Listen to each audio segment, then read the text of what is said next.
अस्सलाम वालेकुम, this is Mubina Jabeen, psychologist, psychotherapist. और साइकोलॉजिस्ट और थेरेपिस्ट होने के नाते से मेरा जो पॉइंट है या जिस पॉइंट पे मैं डिस्कस करना चाहती हूँ वो ये है कि मेंटल हेल्थ को प्रमोट करना चाहिए स्कूल लेवल पर।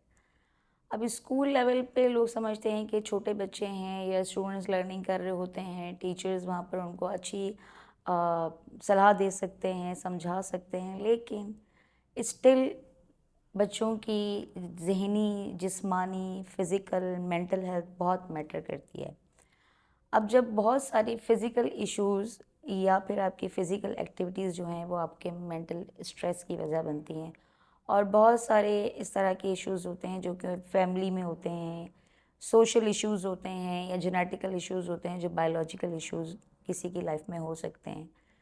तो कोई भी स्टूडेंट चाहे वो बहुत अर्ली एज में हो या मिडिल स्कूल में हो या हाई स्कूल लेवल पर हो, उसकी मेंटल ग्रोथ के लिए ये बहुत ज़रूरी है कि उसको साइकोलॉजिकल असिस्टेंस दी जाए।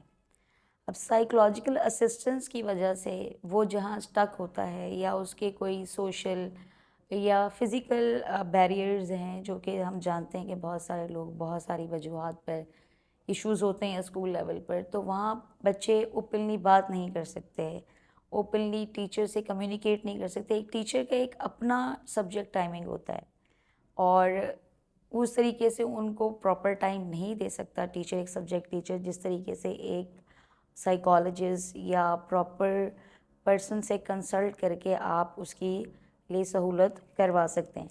प्लस हर ऑर्गेनाइजेशन को चाहिए कि वो आज के दौर के लिहाज से we are crowded with different staff. School में बहुत सारे सब्जेक्ट्स हैं, एक कंपटीशन है स्टूडेंट्स का लोअर लेवल पर पढ़ने का, पढ़ाई के लेवल बहुत ज़्यादा इंक्रीज़ होते जा रहे हैं। तो उसमें स्टूडेंट्स की जो मेंटल हेल्थ है या उनका टाइम मैनेजमेंट जो है, उसको देखते हुए ये ज़रूरी है कि उनको गाइडलाइन दी जाए।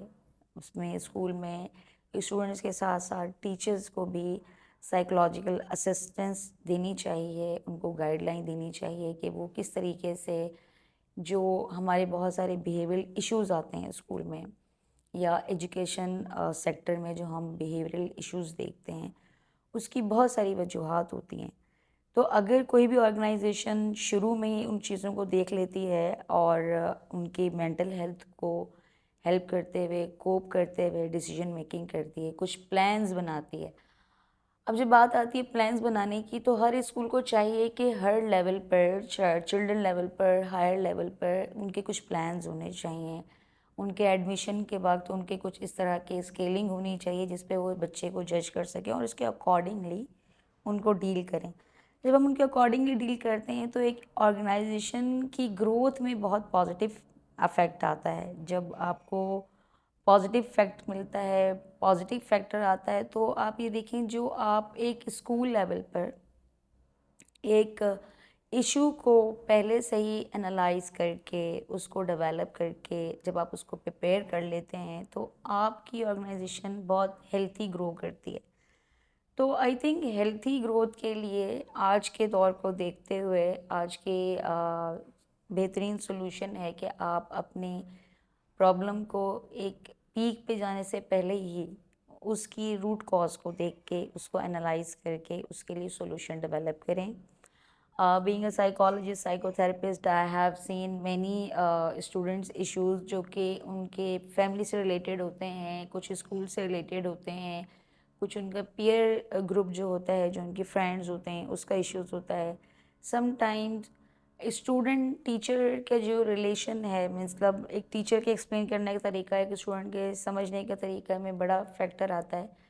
तो जब कोई भी ऑर्गेनाइजेशन अपने स्कूल में या एजुकेशनल ऑर्गेनाइजेशन में मेंटल हेल्थ को देखते हुए, प्रमोट करते हुए एक अच्छे ग्रोथ को डेवलप करती है, तो I think it is a fruitful decision for any organisation. आपको एक बेहतरीन रिज़ल्ट मिलेगा और आप उससे अच्छा ग्रोथ कर सकते हैं। I hope that is good suggestion and we can see according to our present environment कि ये कितना इम्पॉर्टेंट है। Thank you so much. Allah.